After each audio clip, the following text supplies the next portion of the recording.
ভাষা বাংলা ভাষা, মায়ের ভাষা বাংলা ভাষা, এই মাতৃভূমির ভাষা।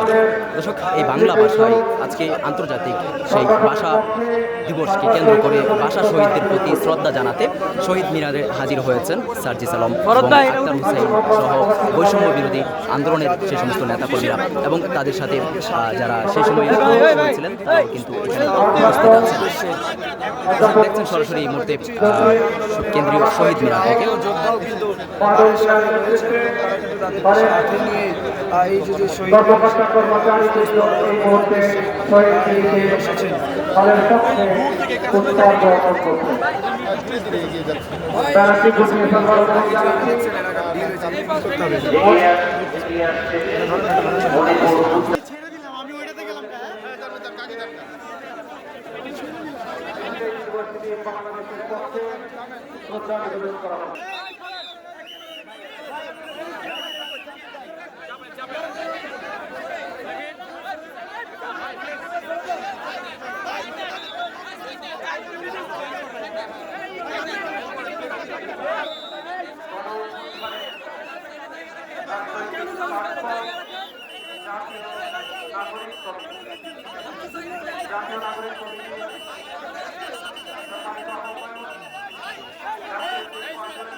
আমাদের দেশের সকল গণতান্ত্রিক আন্দোলন সংগ্রামী তরুণরা বারবার আপসহীনভাবে লড়াই করে জীবন দেয়, তরুণদের সেই স্বপ্নগুলোর বাস্তবায়ন হয় না।